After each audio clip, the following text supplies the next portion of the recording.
आखिर किस श्राप के कारण नारद का मुख बंदर का बन गया? स्त्रियों से अधिक मोह करने वाले लोग इस कहानी को अवश्य सुने। नमस्कार दोस्तों, दर्पण ज्ञान गंगा यूट्यूब चैनल में आपका फिर से स्वागत है। प्रिय दोस्तों, इस वीडियो में आज का प्रसंग बहुत ही ज्ञानवर्धक है, जो आपके लिए आपके जीवन में बहुत कुछ सिखा करके जाएगा। जिसमें आज का विषय है कि आखिर किस श्राप के कारण नारद मुनि का मुख जो था वो बंदर का बन गया था। अर्थात किसने श्राप दिया था जो नारद का मुंह बंदर का बन गया, जिसमें स्त्रियों से अधिक मोह करने वाले लोगों के लिए बहुत ही ज्ञानवर्धक बातें दर्शाई गई हैं। इस प्रसंग के माध्यम से आपके लिए बहुत ही शिक्षाप्रद जानकारी प्राप्त होगी। आपसे निवेदन है कि आप हमारी वीडियो की समाप्ति होने तक चैनल पर बने रहें, और साथ ही साथ यदि आपने चैनल भी सब्सक्राइब नहीं किया है तो हमारे चैनल को भी सब्सक्राइब कर लें। बेल आइकन घंटी को भी अवश्य दबा दें, क्योंकि आपका एक सब्सक्राइब करना हमारे लिए बहुत महत्व रखता है। चलिए दर्शक भाइयों, अब शुरू करते हैं ये ज्ञानवर्धक प्रसंग और जानते हैं कि आखिर किस श्राप के कारण नारद का मुख बंदर का बन गया था और नारद का विवाह भी किसके साथ हुआ था। इन सारी चीजों को बताते हुए आगे बढ़ते हैं। प्रिय दर्शकों, एक समय की बात है, व्यास जी के आश्रम पर महात्मा नारद जी का जब आना होता है तो देव ऋषि नारद जब व्यास जी के आश्रम पर पहुंचते हैं और ब्रह्मा जी के मानस पुत्र महान तेजस्वी मुनिवर नारद जी का आगमन देखकर व्यास जी जो थे उठ करके खड़े हो गए और सब प्रकार से उनकी पूजा और स्वागत करते हैं। फिर कुछ समय के बाद में व्यास जी नारद जी से पूछते हैं कि हे देव ऋषि नारद, हमारे मन में कई सवाल हैं, हमारे मन में कई शंकाएं हैं। हमारे लिए बड़ा ही सौभाग्य की बात है कि आप हमारे आश्रम पर पधारे हैं, इसलिए मैं धन्य हो गया। और जब आपने स्वयं आकर के हमको दर्शन दिए हैं तो हमारी कुछ शंकाएं हैं, उस शंका का भी समाधान करने की कृपा करें। नारद पूछते हैं कि हे व्यास जी, तुम्हारे मन में क्या शंकाएं हैं? निसंकोच होकर के कहो, तुम्हारी शंका का समाधान करने का मैं पूरा प्रयत्न करूंगा। तो दर्शक बंधुओं, व्यास जी कहते हैं कि हे देव ऋषि नारद, मेरी पहली शंका यह है कि देवताओं के लिए, बड़े बड़े ऋषि और मुनियों के लिए, अर्थात ज्ञानियों के लिए स्त्रियों से अधिक मोह क्यों हो जाता है? कितना भी बड़ा ज्ञानी क्यों ना हो, कितना भी बड़ा मुनि और ऋषि क्यों ना हो, कितना भी बड़ा देवता क्यों ना हो, लेकिन वह भी एक दिन स्त्री के मोह में फंस ही जाता है। ऐसा क्यों होता है? कहते हैं इस मिथ्या जगत में प्राणियों को क्या सुख है? सब प्रकार से विचार करने पर कहीं भी किंचित मात्र भी सुख मुझे दिखाई नहीं पड़ता। हे नारद जी, मेरा मन सदा अशांत बना रहता है। झूले पर बैठा हुआ ये अशांत मन कहीं भी स्थिर नहीं रह पाता। हे मुनिवर, आप सर्वज्ञ पुरुष हैं, मेरा संदेह दूर करने की कृपा कीजिए। दर्शक बंधुओं, तब परमार्थ ज्ञानी नारद जी व्यास जी की ये बातें सुनने के बाद मुस्कुराकर कहते हैं कि हे व्यास जी, देवताओं के लिए, बड़े बड़े ज्ञानियों के लिए, ऋषि मुनियों के लिए स्त्रियों से मोह क्यों होता है? एक दिन वे स्त्रियों के मोह में फंस ही क्यों जाते हैं? तुम्हारा मन अशांत क्यों है? झूले पर बैठा हुआ झूल क्यों रहा है? इन सारी शंकाओं का मैं समाधान करता हूं। हे पाराशर नंदन व्यास जी, अब तुम ध्यान से सुनो। दर्शक बंधुओं, तब देव ऋषि नारद कहते हैं कि हे प्राण वेत्ता मुनिवर व्यास जी, ये बिल्कुल निश्चित है कि इस संसार में रहने वाला कोई भी प्राणी मोह से अछूता नहीं रह सका। बड़े बड़े देवता तथा ऋषि मुनि सबके सब मोह के अधीन होकर संसार मार्ग में निरंतर चक्कर काटते रहते हैं। मैं स्वयं अपने ऊपर बीती हुई बातें बताता हूं, आप ध्यान पूर्वक सुनने की कृपा करें। हे व्यास जी, मुझे जैसे महान दुख का अनुभव करना पड़ा था, उसमें मोहवश स्त्री की प्राप्ति के लिए अपना फंस जाना ही कारण था। नारद कहते हैं कि हे पाराशर नंदन, एक समय की बात है, मैं और पर्वत मुनि उत्तम भारतवर्ष को देखने के विचार से स्वर्ग से पृथ्वी पर उतरे। तीर्थों को देखते हुए हम दोनों एक साथ धरातल पर घूमने लगे। हमें मुनियों के बहुत से पवित्र आश्रम दृष्टिगोचर हुए, यानी दिखाई दिए। स्वर्ग से चलते समय हम दोनों ने यह प्रतिज्ञा की थी कि जिसके मन में जैसा विचार उत्पन्न होगा वह एक दूसरे से कह देगा, अपने अंदर छिपा करके नहीं रखेगा। मनोभाव चाहे पवित्र हो अथवा अपवित्र हो, किंतु एक दूसरे से कभी उसे छिपा करके ना रखा जाए। स्त्री, धन अथवा भोजन विषयक जैसी भी इच्छा जिसके मन में उत्पन्न हो वह परस्पर एक दूसरे से अवश्य कह दे। इस प्रकार की प्रतिज्ञा करके हम दोनों स्वर्ग से पृथ्वी पर आए और एक चित होकर इच्छा अनुसार भूमंडल पर विचरने लगे। हम दोनों इस लोक में भ्रमण कर रहे थे। इतने में ग्रीष्म ऋतु समाप्त होकर वर्षा ऋतु का आगमन हो गया। तब हम लोग राजा संजय की सुरम्य नगरी में चले गए। नारद बोले कि हे व्यास जी, राजा संजय बड़े सज्जन पुरुष थे। उन्होंने भक्ति पूर्वक हमारा भली भांति स्वागत सम्मान किया। उन्हीं के भवन पर रहकर हमारा चौमासा व्यतीत हुआ। कहते हैं वर्षा ऋतु के 4 महीने मार्ग में बहुत कष्टप्रद होते हैं। अतएव विज्ञ पुरुष उतने समय तक एक जगह रहना ही उचित समझते हैं।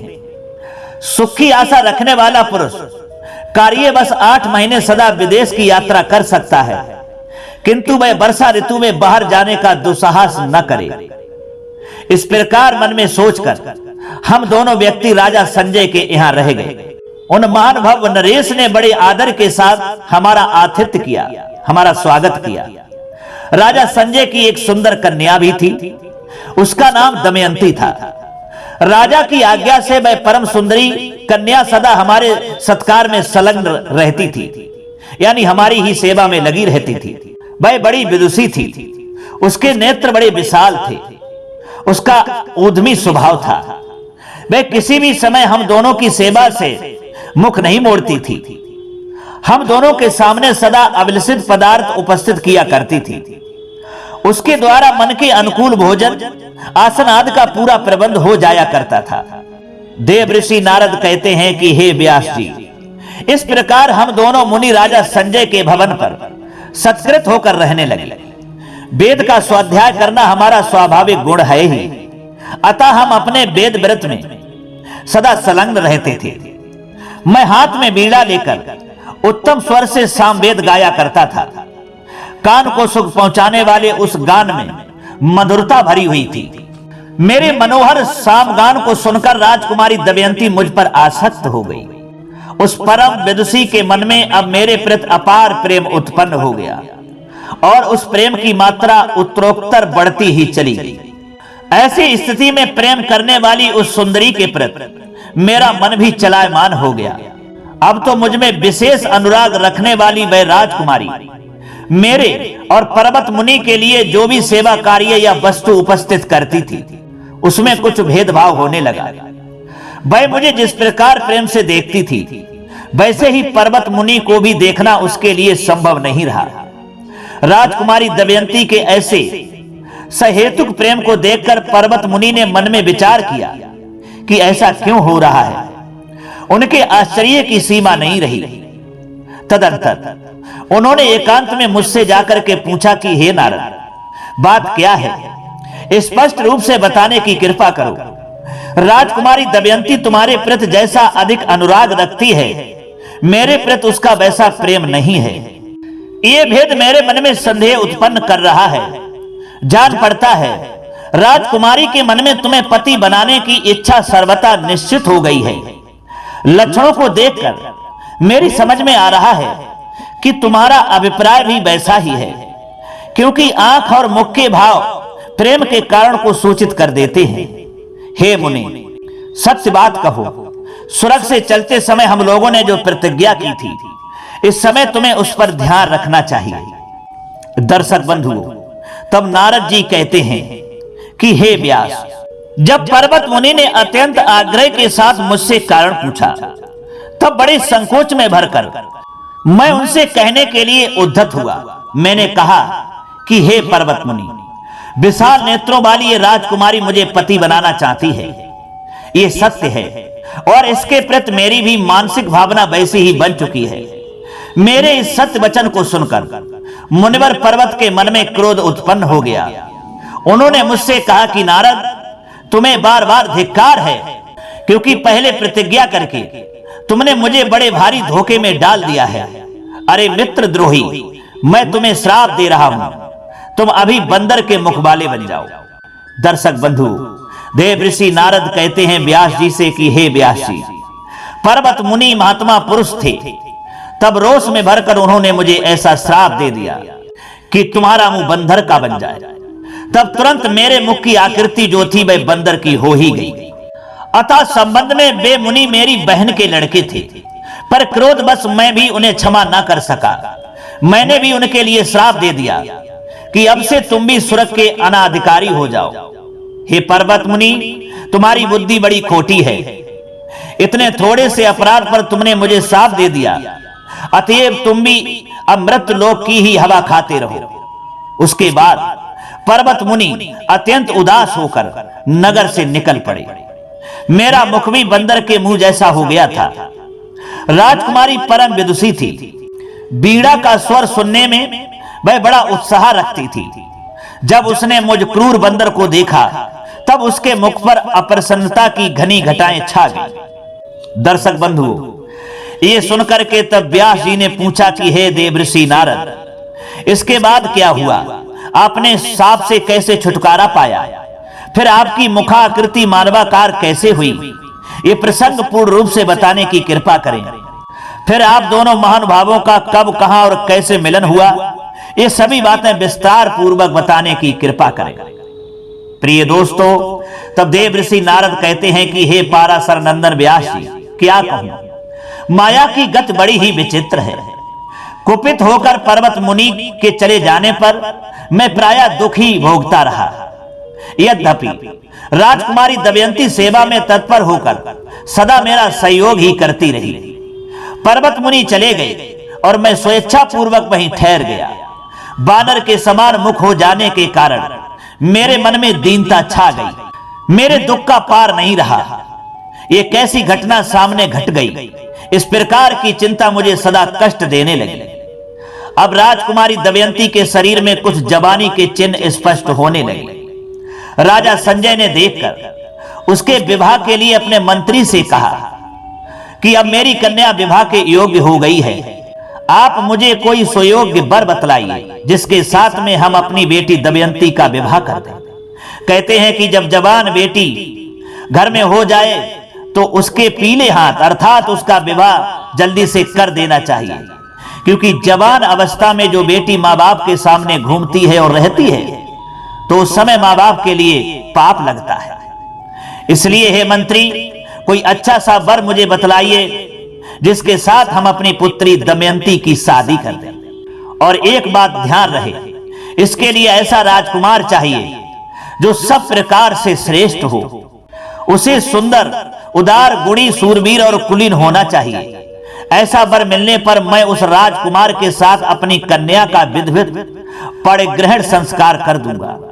प्रिय दर्शकों, संजय की बात सुनकर प्रधानमंत्री ने कहा कि हे राजन, आपकी पुत्री के अनुकूल बहुत से सुयोग्य एवं संपूर्ण गुणों से युक्त राजकुमार भूमंडल पर विद्यमान हैं। हे महाराज, जो राजकुमार आपको पसंद हो उसी को बुलाकर बहुत से हाथी, घोड़े, रथ आदि धन के साथ कन्यादान कर दीजिए। देवऋषि नारद कहते हैं कि हे व्यास जी, राजकुमारी दमयंती बातचीत करने में बड़ी कुशल थी। राजा का अभिप्राय जानकर उसने अपनी धाई के द्वारा एकांत में उनसे कहलाया और कहा कि हे धाय मां, मैं तो यहां नारद से अपार प्रेम करती हूं, मन ही मन उनके साथ में परिग्रहण कर चुकी हूं।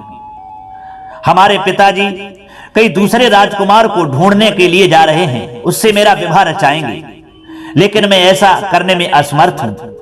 मैं तो मन से देवऋषि नारद का ही परिग्रहण कर चुकी हूं। मैं और किसी से विवाह नहीं कर सकती। मेरे बारे में हमारे पिता यानी महाराज जी को बताने की कृपा करें। दर्शक बंधु, धाय जो है वो राजा के पास में जाती है जहां रानी भी बैठी हुई थी और कहती है कि हे महाराज, आपकी कन्या दमयंती ने मुझसे कहा है कि हे धाय, तुम मेरे पिताजी से विनय पूर्वक मेरी हितकर बातें कह दो।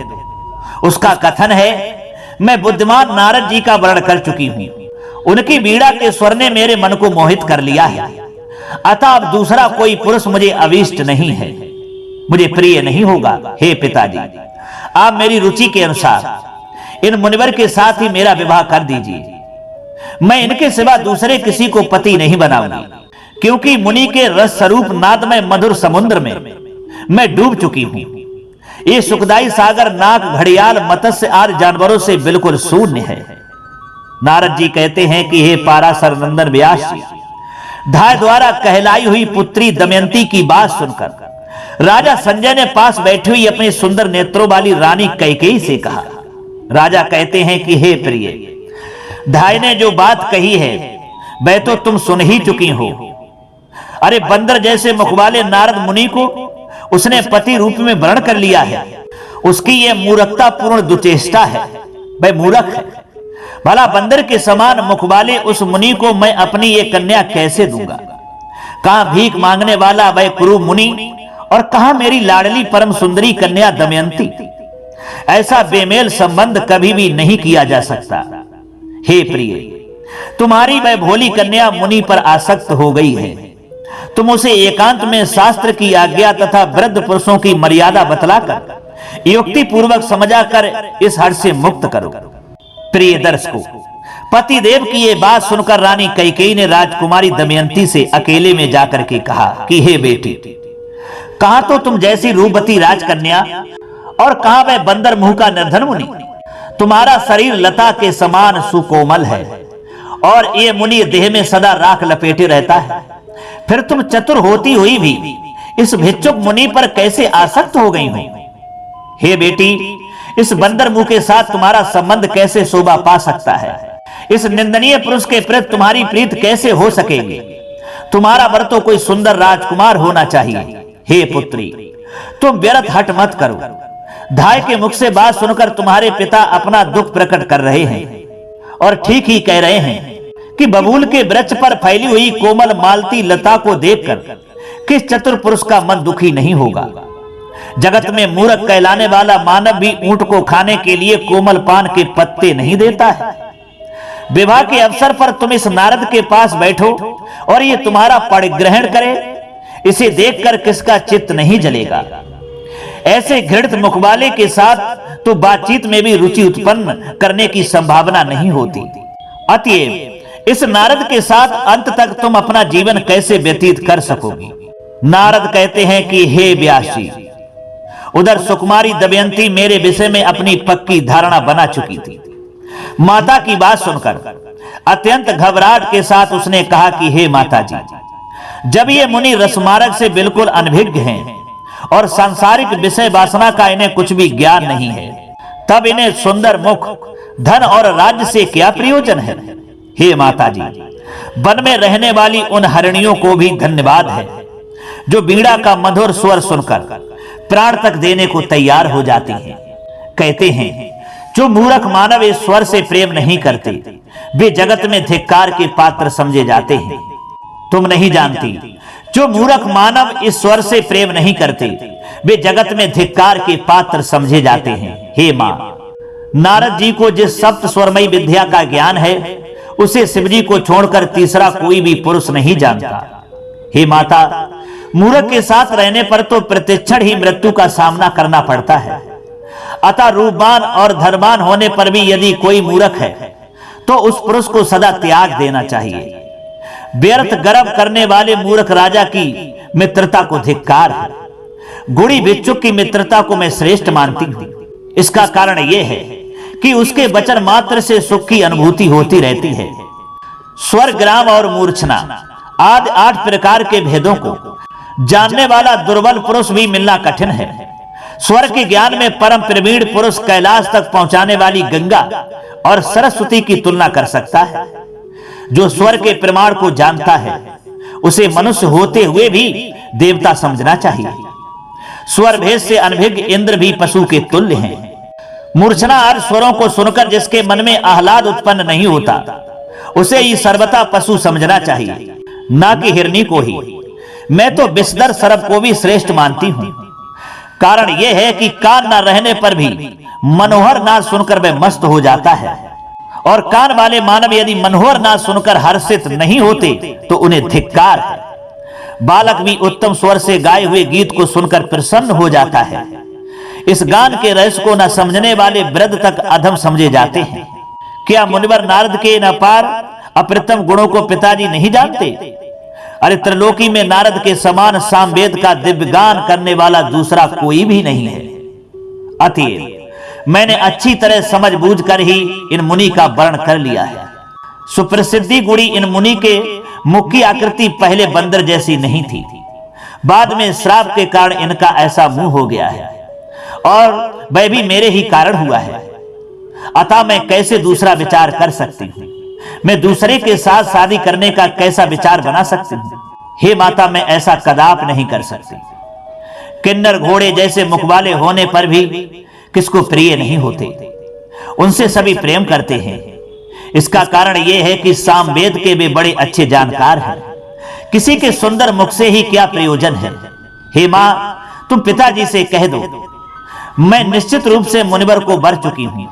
अतः आग्रह छोड़कर वे प्रसन्नता पूर्वक मेरा विवाह मुनि जी के साथ में कर दे, यही अच्छा होगा।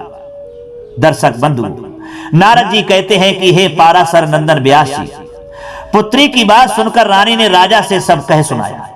मेरी पुत्री दमयंती का नारद मुनि में पूर्ण अनुराग हो चुका है, ये समझकर उस परम सुंदरी रानी कैकेयी ने राजा संजय से कहा, आप किसी शुभ मुहूर्त में नारद मुनि के साथ ही दमयंती का विवाह कर दीजिए, क्योंकि अपनी ये कन्या उन सर्व ज्ञानी मुनि को मन ही मन वर चुकी है।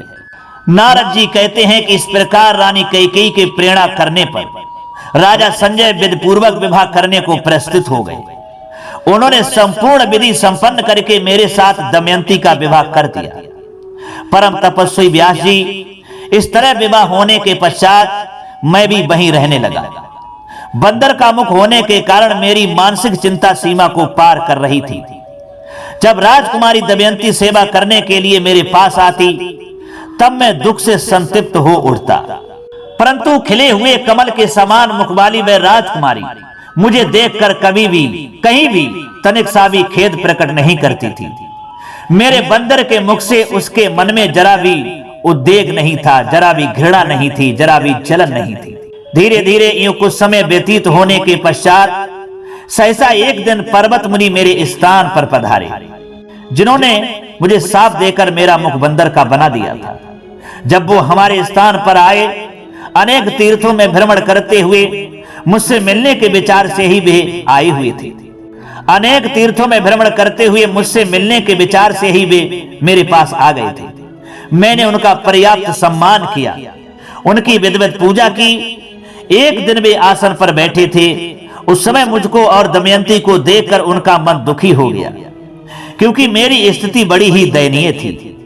बंदर का मुख होने के कारण विवाह करके मैं अत्यंत चिंतित हो कालक्षेप कर रहा था। मुझ अपने मामा को ऐसा दुखी देखकर उन परम दयालु मुनि ने कहा कि हे मुनिवर नारद, क्रोध में आकर मैंने तुम्हें जो श्राप दे दिया था, किंतु सुनो, मैं अब उसे दूर कर देता हूं। हे नारद, अब तुम मेरे पुण्य के प्रभाव से पुनः सुंदर मुख वाले बन जाओ, क्योंकि इस समय राजकुमारी को देखकर मेरा मन करुणा से ओतप्रोत हो गया है। नारद जी कहते हैं कि हे व्यास जी, मुनिवर पर्वत की बात सुनकर मेरा मन भी नम्रता और कृतज्ञता से भर गया। उसी क्षण मैंने भी जो उन्हें साफ दिया था उसका मार्जन कर दिया। मैंने कहा कि हे मुनिवर पर्वत, तुम मेरी बहन के स्वयोग्य पुत्र हो। तुमको मैंने श्राप दिया था, उसे स्वेच्छा पूर्वक सानंद में वापस ले रहा हूं, अतः तुम स्वर्ग में जा सकते हो। फिर तुरंत पर्वत मुनि के कथनानुसार उनके देखते ही देखते मेरा मुख जो था अत्यंत सुंदर बन गया। बंदर की जो मुख की आकृति थी वह गायब हो गई। ये देखकर राजकुमारी के हर्ष की सीमा नहीं रही। उसने तुरंत अपनी माता को बुला करके कहा कि हे मां, तुम्हारे परम तेजस्वी जमाता अब सुंदर मुख वाले बन गए हैं। पर्वत मुनि की आज्ञा के अनुसार उनके साथ से इनका उद्धार हो गया है। पुत्री की बात सुनकर नारी ने राजा संजय से यह प्रसंग जाकर के कह सुनाया। नारद कहते हैं कि सुनते ही राजा संजय परम प्रसन्न होकर मुझे देखने के लिए वहां पधारे। उस समय उन महाभाग नरेश के मन में अपार आनंद हो रहा था।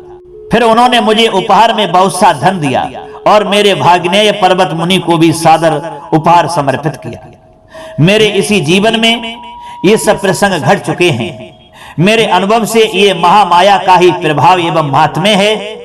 हे व्यास, माया के गुण से विरचित ये संसार बिल्कुल असत है। इसमें आसक्त होकर रहने वाला कोई भी प्राणी ना सुखी हो सका है, ना है और ना होगा। काम, क्रोध, लोभ, मत्सर, ममता, अहंकार और मद, ये सभी असीम बलशाली हैं। इन पर किसने विजय पाई है? हे पाराशर नंदन, सत्व, रज, तम, ये तीन गुण ही प्राणियों के देह धारण करने में सर्वथा कारण होते हैं। इस तरह से यही कारण है कि चाहे कोई देवता हो, चाहे कोई कितना भी बड़ा ऋषि मुनि हो, चाहे इस संसार में कितना भी बड़ा ज्ञानी क्यों ना हो, लेकिन हमने जो आपके लिए कारण बताए हैं, इन्हीं कारणों की वजह से ही वह स्त्री के मोह में फंस ही जाता है, अर्थात वह उनके मोह से बच नहीं पाता। यही कारण है इस संसार के लोग हों या चाहे कोई देवता हो, कोई भी ज्ञानी क्यों ना हो, लेकिन वह स्त्री के मोह में एक दिन फंस ही जाता है, उसके चक्कर में उलझ ही जाता है, कोई बच नहीं पाता, क्योंकि यही माया का प्रभाव और महात्म्य है। दर्शक बंधु, नारद के द्वारा अपनी सारी शंकाओं का समाधान सुनकर के व्यास जी जो थे बहुत ही प्रसन्न हो गए और फिर उसके बाद में उनके लिए कोट कोट धन्यवाद किया और प्रणाम किया। तो दोस्तों, अब तो आप इस प्रसंग के माध्यम से, अर्थात इस कथा के माध्यम से आप भी समझ चुके होंगे कि आखिर के श्राप के कारण नारद का मुख जो था वह बंदर का बन गया था, जो हमने इस प्रसंग में आपको बता ही दिया है। क्योंकि पर्वत मुनि जो थे उन्हीं ने श्राप दिया था, जिसकी वजह से नारद का मुख जो था वह बंदर का बन गया था। वो भी एक स्त्री के मोह में फंस करके उनकी ये गति हुई। इसलिए दर्शक बंधुओं, ये कहानी जो है सिखाती है कि स्त्रियों से अधिक मोह नहीं करना चाहिए, क्योंकि जो लोग स्त्रियों के मोह में फंस करके उनसे अधिक प्रेम और मोह करते हैं, तो एक दिन नारद जैसी ही उनकी भी गति हो जाती है, अर्थात किसी भी प्रकार का दुख उन्हें झेलना पड़ता है और पश्चाताप की अग्नि में जलना ही पड़ता है। यही कहानी दोस्तों आपके लिए सिखा करके जाती है। तो दर्शक भाइयों, हमें उम्मीद है ये हमारा प्रसंग, ये कथा आपको जरूर पसंद आई होगी। अगर ये प्रसंग आपको अच्छा लगा है तो कमेंट बॉक्स में जरूर बताना। अब फिर मिलते हैं अगली वीडियो में किसी और चर्चा में। तब तक के लिए सब्सक्राइबर बंधु एवं दर्शक भाइयों के लिए राधे कृष्णा, ओम नमः शिवाय, नमस्कार।